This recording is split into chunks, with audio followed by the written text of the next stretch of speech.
Allez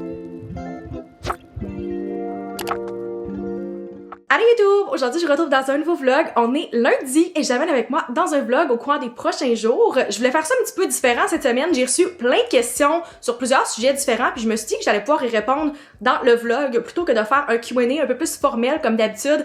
J'ai vu une couple de YouTubers faire ça dans les dernières semaines puis je trouve que c'est vraiment le fun. C'est plus casual puis je pense que ça s'intègre vraiment bien à travers le vlog. Fait que c'est ce que je vais faire dans les prochains jours. Je vais juste vous amener avec moi dans ma semaine, mais je vais aussi répondre à vos questions à travers tout ça. Si vous aimez les vlogs, n'hésitez pas à mettre un like, à vous abonner pour ne pas manquer les prochains et c'est parti pour ce vlog. Il est présentement 1h30, je commence le vlog un petit peu plus tard que je le ferais habituellement, mais j'ai commencé mon lundi un peu plus tard que je le fais habituellement parce que je me suis couchée tard hier, j'avais un souper de famille full improvisé qui a fait que je me suis couchée plus tard que j'aurais voulu pour un dimanche et ce matin j'ai passé quand même pas mal de temps sur tout ce qui était lettre de présentation, CV, recherche d'emploi. Ça fait partie de ma routine pas mal à tous les jours de la semaine, mais le lundi j'ai l'impression que t'as tout le temps comme les postes qui sont sortis à la fin de la semaine, puis il y en a une couple qui sortent le lundi matin. Fait que c'est le moment de la semaine où j'ai l'impression que je passe le plus de temps là-dessus. Fait que j'ai envoyé une couple de candidatures ce matin et ça m'amène à quelques questions que j'ai reçues par rapport à ma recherche d'emploi, par rapport à mon unemployed era, on pourrait dire. Fait qu'on me demande comment se passe ta recherche d'emploi, où es-tu rendu dans ta recherche, est-ce que tu penses te réorienter potentiellement? Est-ce que tu pensais te retrouver un emploi plus rapidement? Fait que je me suis dit que j'allais toutes répondre à ces questions-là en même temps. C'est des questions que je réponds ici et là à travers les vlogs, puis je les amène avec moi dans le processus depuis une couple de semaines, mais je me suis dit que c'était bien de regrouper tout ça ici, puis de vous dire où j'en étais en date du début du mois de mars. Je suis encore dans ma recherche d'emploi en ce moment, je n'ai pas trouvé d'emploi. Ça se passe bien, j'ai eu une couple d'entrevues, j'ai des processus, tout ça, mais c'est certain que c'est très limité en ce moment le nombre d'emplois qu'il y a dans mon domaine en général, mais surtout à Québec. Je vois beaucoup d'emplois qui seraient un super bon fit pour moi passé, qui sont dans le coin de Montréal, qu'est-ce que je trouve vraiment frustrant en ce moment. Une question qui m'a pas nécessairement été posée pour le Q&A, mais que j'ai reçue par des proches ou en discutant avec une couple de personnes dans le domaine, c'est est-ce que j'aurais l'intention peut-être de déménager à Montréal pour un emploi? Et la réponse c'est non. Si vous étiez pas au courant, l'agence où j'ai travaillé pendant presque 4 ans était située à Montréal et tout ce temps-là, j'ai décidé de faire du télétravail et de rester à Québec. Mon intention c'est pas de partir. Si j'avais voulu déménager pour un emploi à Montréal, je l'aurais fait quand j'ai gradué l'université ou j'aurais tout simplement choisi d'aller à l'université à Montréal. Pour moi, le choix que j'ai fait d'habiter ici est réfléchi depuis plusieurs années. J'ai toujours voulu être à Québec et j'ai pas l'intention de partir de sitôt. Pour l'instant, c'est zéro mon plan de partir de la ville de Québec. J'adore cette ville-là, je l'ai choisie, c'est ma maison. Et même s'il y a beaucoup plus d'opportunités à l'extérieur de la ville de Québec, je serais pas prête à faire ce move-là pour un emploi, en tout cas pas en ce moment. C'est sûr que c'est difficile pour moi parce qu'il y a beaucoup de jobs que je vois passer qui seraient un super bon fit et que j'aurais vraiment aimé appliquer, mais que je me permets pas d'appliquer tout simplement parce que je sais que c'est des emplois qui sont en hybride, donc il faudrait que je me rende au bureau, c'est juste pas possible. Je l'ai déjà fait de me déplacer une couple de fois par année pour un emploi, puis en ce moment, c'est pas quelque chose que je souhaite refaire. Je vous dirais que la chose la plus frustrante dans le processus en général, c'est tout ce qui est relié au timing, parce que c'est vraiment pas le timing que moi j'aurais choisi si j'étais partie volontairement de mon ancien emploi. La fin de l'année comme ça, juste avant Noël, puis le début d'une nouvelle année, surtout dans tout ce qui est département communication et marketing, c'est toujours très slow. Donc, il y a très peu d'ouverture pour mon poste en ce moment ou pour mes connaissances puis qu'est-ce que je veux faire. Et je n'ai pas l'intention de me réorienter, en tout cas pas pour le moment. C'est même pas une question que moi je me suis posée avant que certaines personnes me la demandent parce que ça a jamais été question pour moi de quitter le domaine du marketing. C'est un domaine que je suis passionnée, j'ai choisi de faire mes études là-dedans, sachant que c'est peut-être un petit peu moins payant que d'autres aspects de l'administration, mais c'est quelque chose qui me passionne, puis j'ai l'intention de continuer là-dedans. C'est certain que qu'est-ce que je recherche est assez niché dans le marketing, mais dans le marketing numérique. Je suis spécialisée en marketing d'influence, donc c'est certain que c'est un petit peu plus rare, mais j'ai confiance que même si en ce moment j'ai pas eu le meilleur des timings, quelque chose qui est bon pour moi s'en vient. J'ai eu des super bonnes discussions, des super belles entrevues avec différentes entreprises. Puis mon timing était pas nécessairement bon pour qu'est-ce qu'ils recherchaient à ce moment-ci, mais je sais qu'il y a plusieurs personnes qui ont gardé mon nom. Une autre question qui est revenue par rapport à mon processus, c'est comment tu fais pour le vivre aussi positivement. Puis c'est sûr que dans les vlogs, je pense que ça a l'air que je le vis très positivement.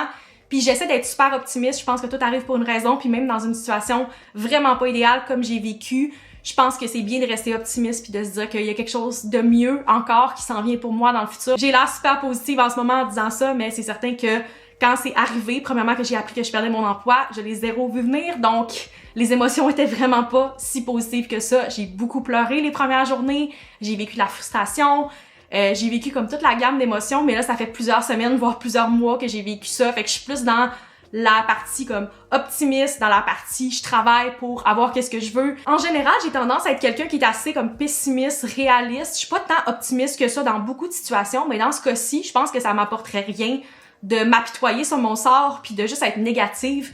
Qu'est-ce que ça va m'apporter? C'est certain que j'aurais voulu trouver un autre emploi un petit peu plus rapidement, mais je pense que c'est bien que je prenne mon temps pour vraiment trouver le bon fit. Puis j'ai quand même une mentalité très similaire avec la recherche d'emploi qu'avec le dating. Je sais pas à quel point c'est similaire, mais dans ma tête, tout arrive à un bon moment, puis la bonne chose va venir vers moi. Faut que je fasse confiance au timing, puis je pense que ça va arriver quand ça va arriver. Fait que voilà, c'est ça ma mentalité en ce moment.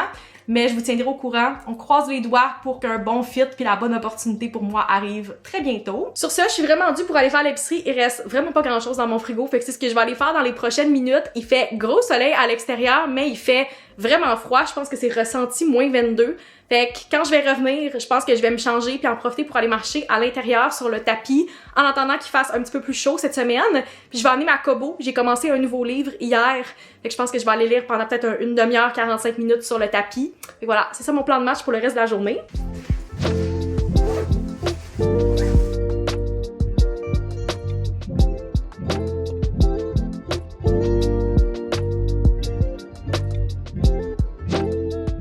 Bon mardi la gang, il est 2h moins 10, je reviens tout juste d'aller bruncher avec mes amis. On en a profité ce matin un peu de façon spontanée pour aller bruncher parce que c'est pas quelque chose qu'on peut faire habituellement en plein milieu de la semaine, mais là on était toutes disponibles. Fait que c'était vraiment le fun de les voir parce que je les avais pas revus depuis la Saint-Valentin, puis c'est rare qu'on passe 2 semaines comme ça sans se voir, mais c'est un moment assez occupé pour tout le monde. Fait que c'est ce qu'on a fait, on en a profité pour se voir, puis on va se revoir plus tard cette semaine, mais c'était le fun, on a jasé, on est allé chercher un petit Starbucks, puis on a parlé encore pendant une autre heure. On est mardi, donc j'ai réservé un cours de pilates cet après-midi, fait que c'est là que je vais aller dans quelques minutes, je vais me préparer tranquillement pour partir. Tranquillement, ça commence à se réchauffer à l'extérieur. Hier, il faisait vraiment froid. Aujourd'hui, c'est un petit peu moins pire, mais à partir de demain, on va avoir des températures au-dessus de 0. Fait que je vais pouvoir en profiter pour aller marcher à l'extérieur au lieu d'aller sur le tapis comme j'ai fait hier. Puis je sais que c'est un faux début de printemps, là, comme à chaque année, je me fais avoir, puis je me dis comme ça va durer. Puis on a tout le temps des tempêtes plus proches de ma fête. Je sais que c'est pas le printemps officiellement encore, mais le fait qu'il commence à faire plus beau, puis qu'en fin de semaine, on change l'heure, ça me met dans un bon mood. Fait que je vais le prendre pendant que ça passe. Et mon petit drink est très printanier aussi. Je suis vraiment dans un mood printemps aujourd'hui, peut-être que vous pouvez le voir aussi par mon chandail jaune. Et comme on allait bruncher aujourd'hui, je pensais pas nécessairement que j'allais arrêter de me chercher un drink au Starbucks. Ça, c'était un petit peu une dépense spontanée, je pourrais dire. Puis j'ai reçu une question, quelqu'un qui me demandait des trucs et conseils pour arrêter de dépenser.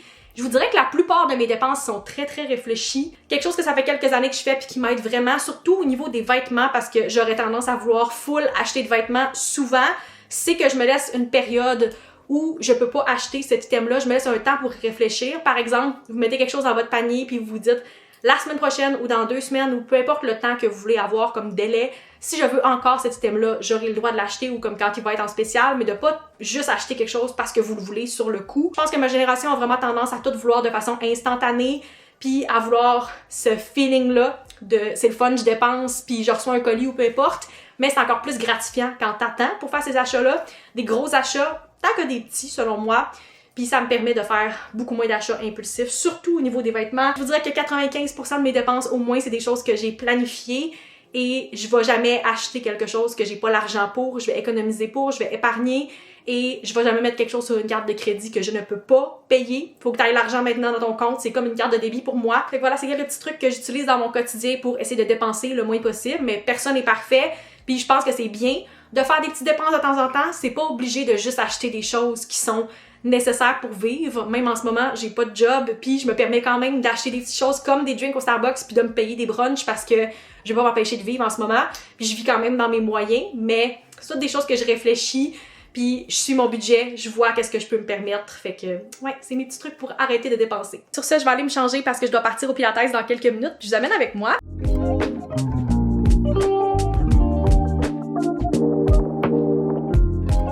Je voulais faire une petite update lecture parce que j'ai terminé mon 10e livre de 2026 hier, qui est Heart the Lover de Lily King. Initialement, au début de la semaine, j'avais commencé un autre livre. J'ai lu quelques pages de The Love Hypothesis de Ali Hazelwood, puis on dirait que j'étais pas dans un mood pour lire ça. Je me suis dit, je pense que je vais lire autre chose qu'une romance pour un peu faire un palate cleanser avant de lire celui-là.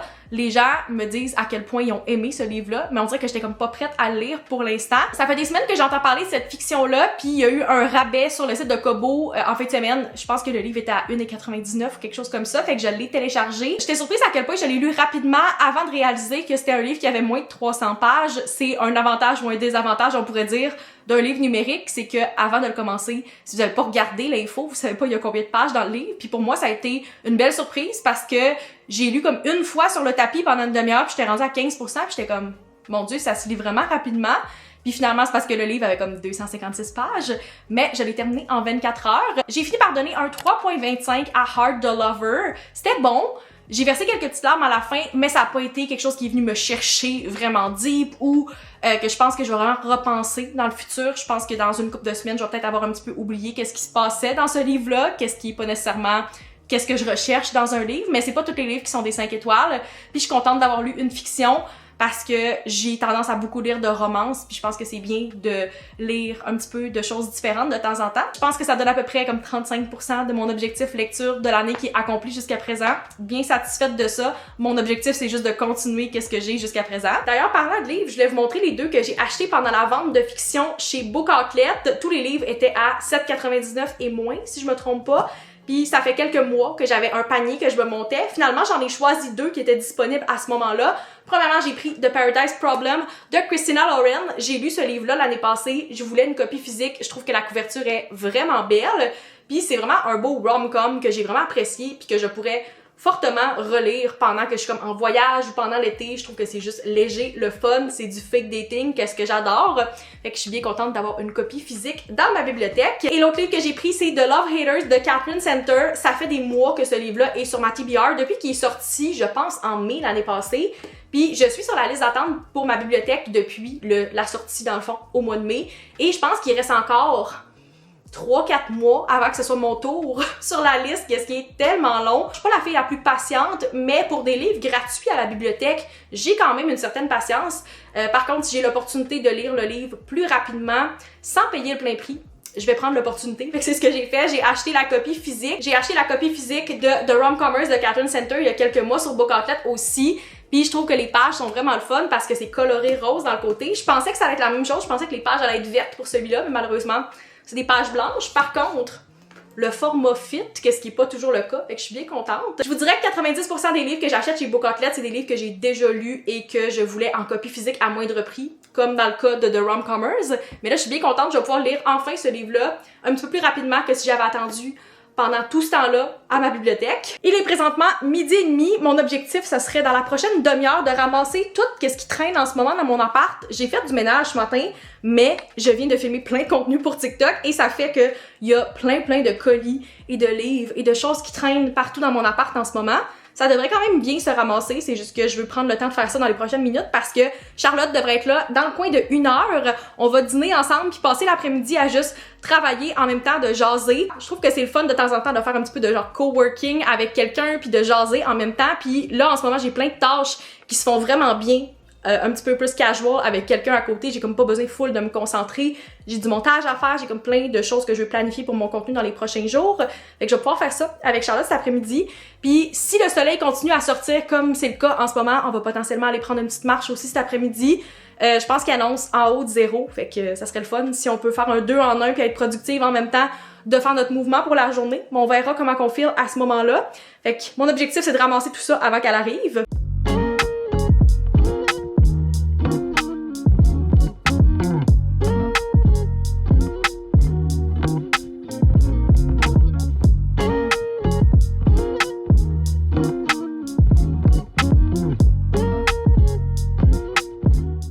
La gang, j'ai tout terminé qu'est-ce que je voulais faire aujourd'hui au niveau productif. J'avais un peu de montage à faire, j'ai pré-filmé des vidéos TikTok depuis le début de la semaine et là tout est monté et même prêt à publier dans mes brouillons. Qu'est-ce qui arrive vraiment pas souvent que j'ai comme plus qu'une vidéo dans mes brouillons et je me sens tellement accomplie en ce moment, c'est vraiment un beau feeling. Comme j'ai tout terminé qu'est-ce que je voulais sur ma to-do, je vais en profiter pour faire un petit après-midi cozy hobbies et là ça fait une couple de semaines que j'ai pas colorié.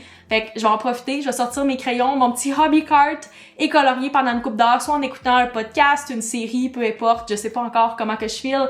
mais ça va faire du bien de prendre ce moment-là pour moi, de comme pas trop réfléchir, puis je passe du temps avec mes amis ce soir, fait que je trouve que c'est le fun de balancer une journée avec comme de la productivité, des hobbies toute seule, mais aussi des moments un peu plus sociaux. Je trouve que c'est comme la journée parfaite, super balancée. D'ailleurs, side note, aucun rapport avec ce que je disais, mais j'ai pas le choix de vous montrer, j'ai acheté ces magnifiques tulipes hier quand j'étais avec Charlotte. Je les trouve tellement belles, c'est des tulipes 2 couleurs, il y en a pas tout le temps, elles sont vraiment belles, il y avait comme plein de choix au IGA et je suis très contente, ça met vraiment du bonheur dans ma journée en ce moment. Dans ma tête, le printemps est officiellement commencé juste parce que ça fait déjà un mois que j'achète des tulipes. Ça me rend vraiment heureuse, j'avais pas le choix de vous les mentionner. Ils vont clairement être dans le vlog pour le reste de la semaine. Sur ce, je vais aller me verser un breuvage, allumer ma petite chandelle, puis on va installer le hobby cart et commencer à colorier.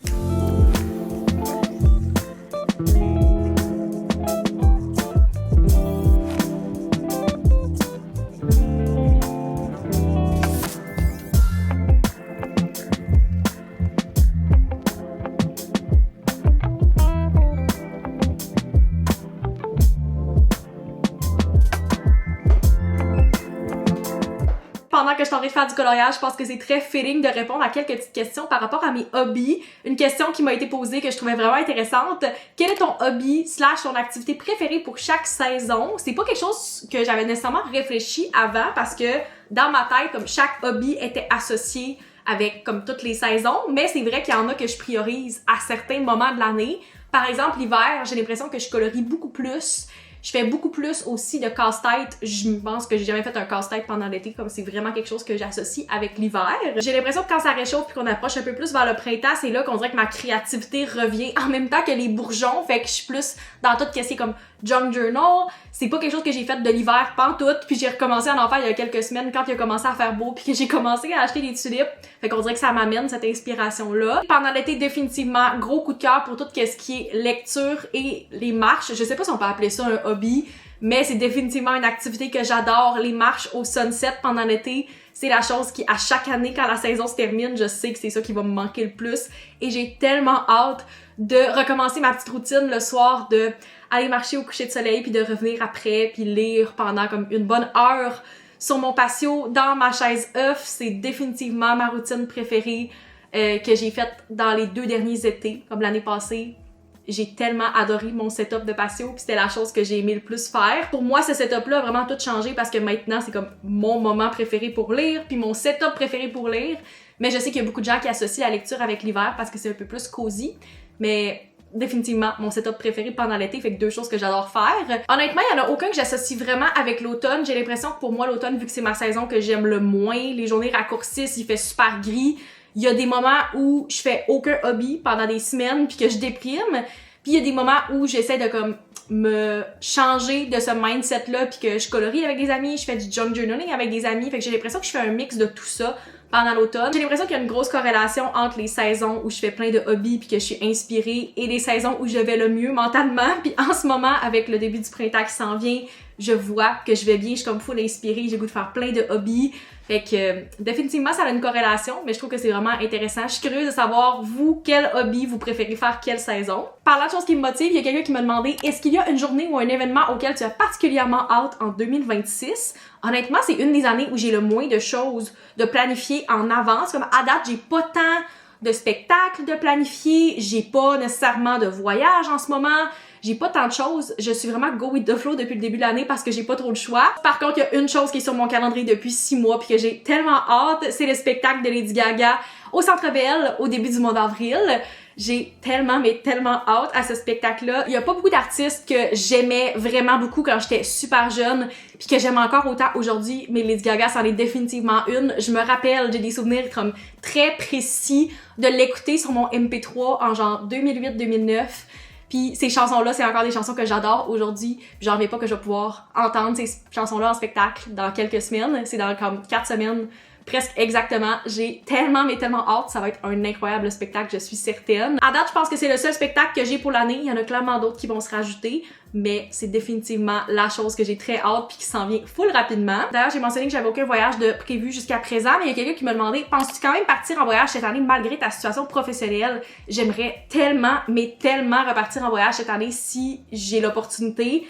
c'est quelque chose, depuis un bon 2 semaines, là, j'ai vraiment une envie très très intense de repartir. Il y a des moments comme ça, il y a des moments où je suis comme, oui, je partirai en voyage, puis il y a des moments où je suis comme, retenez-moi parce que je bookerais tellement des billets en ce moment, et ça, c'en est un que je vis depuis une couple de jours. Quand j'ai fait mon junk journal de mon dernier voyage, ça m'a vraiment refait le spark. Puis j'ai vraiment le goût de booker des billets. Quand j'ai perdu ma job à la fin de l'année 2025, j'allais booker un voyage pour partir cet automne. Pour l'instant, c'est pas booké parce que je sais pas qu'est-ce qui m'attend, je sais pas si je vais avoir des vacances. Et la seule chose qui m'empêche en ce moment, c'est l'incertitude de ma situation professionnelle. La seule chose qui m'empêche en ce moment, c'est même pas tout le côté financier, c'est vraiment l'aspect vacances, parce que je sais pas si je vais avoir des vacances la première année que je vais être à un emploi. Ça dépend tellement de l'employeur, de leur politique, tout ça. C'est différent partout. Fait que je sais pas si c'est quelque chose que je vais pouvoir faire cet automne, mais j'avais prévu de partir au mois de septembre. Si j'ai l'opportunité puis que ça fonctionne pour moi dans mon prochain emploi, définitivement un plan encore. Je sais où je veux aller, je sais les dates aussi, comme la seule chose qui me manque, c'est de booker ce voyage-là. Et l'envie ne manque vraiment pas en ce moment de le faire. Mais ouais, j'aimerais vraiment ça repartir cette année. Est-ce que je vais pouvoir? Je sais pas, sinon ça sera pour l'année prochaine. Mais définitivement quelque chose que j'ai le goût de faire en ce moment, puis je me retiens tellement pour pas booker des billets. Dernière question par rapport au hobby, il y a quelqu'un qui m'a demandé quel est le meilleur livre que tu as lu dans ta vie. Je trouve que cette question-là est tellement difficile à répondre. Ça met beaucoup de pression sur un seul livre. Puis il y en a pas un en particulier que comme ça m'a changé ou que ça s'est vraiment démarqué pour moi. J'ai le goût de dire qu'il y a certaines séries, certains auteurs qui ont fait ça pour moi à travers les années. La première série qui m'a fait tomber en amour avec la lecture quand j'étais au primaire, c'est The Hunger Games. Ça a vraiment changé comment je voyais la lecture, puis pour moi ça a changé de comme c'est quelque chose qui est obligatoire à l'école à j'adore la lecture. Ça a vraiment changé ça pour moi quand j'avais comme 11-12 ans. J'en ai parlé il y a quelques semaines quand j'ai terminé Sunrise on the Reaping, mais ça m'a vraiment remis dans ce mindset-là quand je l'ai lu. Fait que définitivement les livres de Suzanne Collins, la série Hunger Games, ça a vraiment été un gros coup de cœur pour moi. Sinon, il y a quelques livres différents qui me viennent en tête en ce moment, genre The Seven Husbands of Evelyn Hugo de Taylor Jenkins Reid, Song of Achilles qui m'a vraiment marqué au début de l'année, j'ai tellement pleuré. Puis tous les livres individuels comme ça qui me viennent en tête, c'est toutes des histoires queer, je pense que ça vient vraiment me chercher, c'est quelque chose qui est très puissant puis qui est vraiment important pour moi. Fait que ces histoires-là définitivement sont marquantes pour moi, mais j'ai pas comme un seul livre qui m'a vraiment touchée, là, tu sais, j'ai pas un livre qui a changé ma vie, mais différents comme ça qui viennent me chercher puis qui restent avec moi avec les années. C'est ça que je trouve le fun avec la lecture, c'est que tout le monde va tellement interpréter puis voir un livre différemment. Vous pouvez être comme 5 à lire le même livre puis tout le monde va le vivre d'une façon différente. Pour moi, les livres, ça a pas besoin d'être super comme deep puis intense, ça a pas besoin d'être tiré nécessairement de la réalité. Juste, il y a des romances qui sont full restées avec moi là-dedans puis que j'ai vraiment apprécié. Ça a pas besoin d'être comme super recherché nécessairement. J'espère que même si j'ai pas choisi un seul livre, ça répond quand même bien à la question. Bon vendredi la gang, il est présentement 9h50, je suis toute prête à partir pour mon activité de la journée. Ça fait des semaines qu'on parle avec mon amie Anne-Marie qu'on veut aller faire une randonnée hivernale et tranquillement ça commence à fondre, ça va beaucoup fondre dans les prochains jours avec toute la pluie qui annonce en fin de semaine.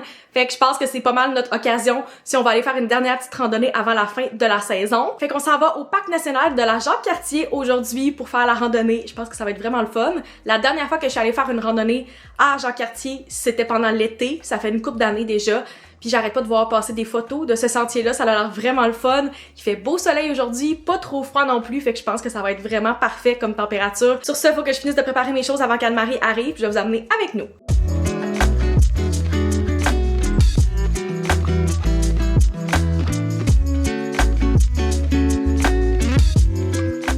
Update, il est maintenant 2h, ça fait à peu près une trentaine de minutes que je suis revenue chez moi après notre randonnée. Je trouve que c'est tellement le fun de commencer la journée avec de l'exercice comme ça, puis de revenir chez nous en début d'après-midi, puis comme mon sport est fait pour la journée, mon activité est faite, puis je peux juste relaxer. Et c'est ce que j'ai l'intention de faire parce que honnêtement, je suis brûlée. C'est fou comment ça fait le printemps depuis le début de la semaine, puis je sais que le mois de mars, c'est le mois le plus imprévisible. Donc aujourd'hui, super beau, il faisait comme -1, fait que t'avais besoin juste d'un petit manteau pour la randonnée, la neige fond en ce moment, beau petit soleil, puis demain il annonce comme 25 mm de pluie, puis il annonce de la neige cette semaine, fait que c'est très très typique du mois de mars. J'ai terminé toutes mes chandelles plus hivernales il y a quelques jours, fait que officiellement hier j'ai allumé pour la première fois une de mes chandelles avec une odeur plus printanière. J'ai allumé Strawberry Daiquiri, puis ça sent tellement mais tellement bon. Pour moi, ça signifie le début du printemps. Je sais que techniquement, le printemps commence juste dans 2 semaines.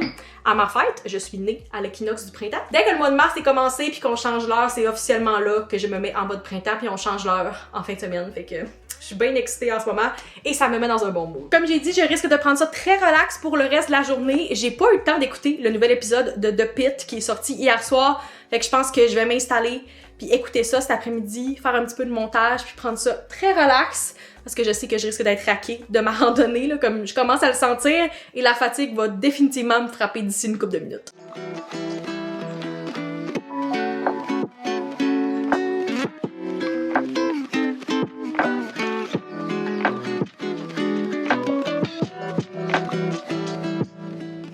C'est ici que je vais conclure le vlog. J'espère que vous avez apprécié. Si c'est le cas, n'hésitez pas à mettre un like, à vous abonner pour ne pas manquer tous les prochains vlogs et on se retrouve dans une prochaine vidéo. Bye!